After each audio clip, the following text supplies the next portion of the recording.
মহানবী হযরত মুহাম্মদ সাল্লাল্লাহু আলাইহি সাল্লামের আমলে পবিত্র কাবা ঘরের আশপাশে কে কোন সাহাবী কোথায় আসলে তাদের ঘর ছিল, আজকের এই ভিডিওতে কিন্তু আমরা সেই পুরো বিষয়টি দেখবো ইনশাআল্লাহ। আপনারা যে যেখান থেকে দেখছেন বন্ধুরা ভিডিওটি শেয়ার করে দিবেন। যে দেখুন, প্রথমেই কিন্তু কাবা ঘর, এবং কাবা ঘর ঘেরাও করেই কিন্তু সমস্ত ঘর বাড়ি, যত সাহাবী এবং নবী করিম সাল্লাল্লাহু আলাইহি সাল্লাম থেকে শুরু করে সমস্ত সাহাবীদের ঘর বাড়ি কিন্তু রয়েছে।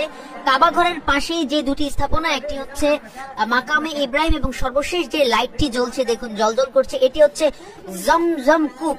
এবং এই জমজম কূপের পারেই যেই গেটটি দেখতে পাচ্ছেন, এই গেটটির পাশে হচ্ছে বনু সাইবা গোত্রের মানে ঘর বাড়ি ছিল, অর্থাৎ যারা একেবারে পবিত্র কাবা ঘরের রক্ষণাবেক্ষণ করতো, বিশেষ করে তাদের কাছে চাবি থাকতো।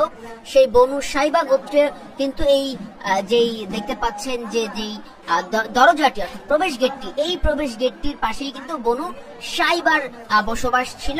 এবং এই ঘর বরাবর কিন্তু হযরত আব্দুল্লাহ অর্থাৎ আমাদের প্রিয় নবী হযরত মুহাম্মদ সাল্লাল্লাহু আলাইহি সাল্লামের বাবার ঘর ছিল। এবং আমরা কিন্তু একে একে দেখবো। একেবারে শেষ প্রান্তে যেই বাতি জ্বলছে যেই ঘরে, এটি হচ্ছে উম্মুল মুমিনিন সাইয়্যিদা খাদিজাতুল কুবরা রাদিয়াল্লাহু তাআলা আনহার বাড়ি এখানে ছিল, অর্থাৎ মক্কা থেকে তার বাড়িটা একেবারেই শেষ প্রান্তে ছিল। এবং আরো কাছের যে জায়গাটি, এই যেটি এখন জলজল করছে, এটি হচ্ছে হাউস অফ আবু সুফিয়ান। মহানবী হযরত মুহাম্মদ সাল্লাল্লাহু আলাইহি সাল্লামের আবু সুফিয়ানের বাড়ি ছিল এই যে ঠিক যেটি এখন জলজল করছে। আর এই যে এখন যেটি জ্বলছে, এটা হচ্ছে আমাদের প্রিয় নবী হযরত মুহাম্মদ সাল্লাল্লাহু আলাইহি সাল্লামের পিতা হযরত আব্দুল্লাহ ইবনে আব্দুল মুত্তালিবের ঘর, অর্থাৎ বাড়ি। আমাদের নবী করিম সাল্লাল্লাহু আলাইহি সাল্লামের ঘর কিন্তু একদম কাবা ঘরের যে গেট, এই গেট বরাবর কিন্তু সোজা, যেখান থেকে পুরো কাবা ঘরকে সরাসরি দেখা যেত। তারপরে যদি আমরা দেখতে চাই যে দেখুন, এরপরে যে লাইটটি জ্বলবে এবং সেই লাইটের বাড়িটির কথা হচ্ছে, এটা হচ্ছে দারুল নদওয়া। দারুল নদওয়া আমরা জানি পবিত্র কাবা ঘর পরিচালনা করার জন্য যে সংগঠন বা যেই জায়গা যেখান থেকে পরিচালিত হতো, সেটি হচ্ছে কিন্তু দারুল নদওয়া। এবং সেই দারুল নদওয়ার আশপাশে কিন্তু প্রতিটা ঘর এবং প্রতিটা স্থাপনা কিন্তু সাহাবায়ে কেরামের ছিল। এবং এই যে দুটি জায়গায় দুটি ঘরে একত্রে লাইট জ্বলছে, এটা হচ্ছে আবু যর, সাহাবী আবু যর রাদিয়াল্লাহু তাআলার বাড়ি বা হচ্ছে গিয়ে তার পাঠশালা বলা যেতে পারে বা বলা হচ্ছে। এবং এখন যেটিতে লাইট জ্বলছে, এটা হচ্ছে হযরত আব্বাস রাদিয়াল্লাহু তাআলা। আমরা জানি মহানবী সাল্লাল্লাহু আলাইহি সাল্লামের চাচা হযরত আব্বাস রাদিয়াল্লাহু তাআলা, তার ঘরটি ছিল ওখানে। বন্ধুরা আপনারা যে যেখান থেকে দেখছেন, গুরুত্বপূর্ণ একটি ভিডিও, শিক্ষণীয় ভিডিও, অবশ্যই কিন্তু বন্ধুদের মাঝে শেয়ার করে দিবেন। এবং আপনারা কে কোথা থেকে দেখছেন, দেখুন এই যে টিপ টিপ করে লাইট জ্বলছিল, এটি কিন্তু হযরত ওমর বিন খাত্তাব রাদিয়াল্লাহু তাআলার বাড়ি।